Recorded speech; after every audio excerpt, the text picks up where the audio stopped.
अब खबर शामिल करते हैं हमारी भाउद्दीन से, जहां all Pakistan regional newspapers society के ज़ेरे तमाम लोकल अखबारात को इश्तहारात की बंदिश के खिलाफ एहतजाजी मुजाहिरा किया जा रहा है। पंजाब हुकूमत की जानिब से नई इश्तहारी पॉलिसी में इलाकाई अखबारात को इश्तहारात बंद करने के खिलाफ all Pakistan regional newspapers society के ज़ेरे तमाम प्रेस क्लब के बाहर एहतजाजी मुजाहिरा किया गया, जिसमें सहाफ़ियों और सिविल सोसाइटी ने शिरकत की। कोऑर्डिनेटर पंजाब खालिद सिंधु और दीगर ओहदेदारान ने इस मौका पर अपने खिताब में कहा कि हुकूमत की इस पॉलिसी को हम नहीं मानते। इलाकाई अखबारात के इश्तहारात बंद करना, इन अखबारात को बंद करने के मुताबिक है। पंजाब हुकूमत अपना फैसला वापस ले और इलाकाई अखबारात के इश्तहारात बहाल करे। हुकूमत पंजाब ने जो नई एडवर्टाइजमेंट पॉलिसी 27 अगस्त को लॉन्च की है और एक नोटिफिकेशन के ज़रिए रीजनल अखबारात का कोटा जो 25% था उसको ख़त्म किया गया है।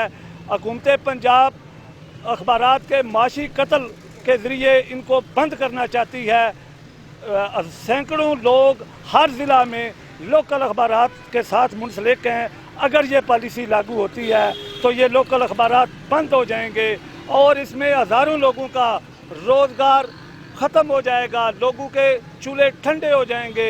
लोकल अखबारात अवाम की तर्जमानी करते हैं।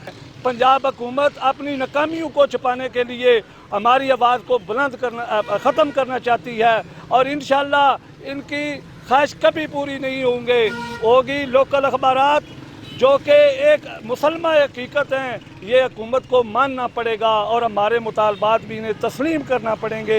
मैं वज़ीर आज़म पाकिस्तान से मुतालबा करता हूँ कि फौरी तौर पर ख़ुद एक्शन लेते हुए पंजाब हुकूमत को ये बावर कराएँ कि रीजनल अखबारात का जो पहले वाला सिस्टम है उसे बहाल किया जाए। अगर ऐसा ना हुआ तो ये तारीख आगे बढ़ेगी। एहतजाज में साबिक वफाकी वज़ीर मुमताज़ अहमद तारड़, राव अशरफ हसनी, मुस्लिम लीग काफ के रहनुमा ज़ुल्फ़िकार रैन शाही, अनैतुर रहमान समेत जो सहाफ़ियों की कसीर तादाद इस मौका पर मौजूद थी।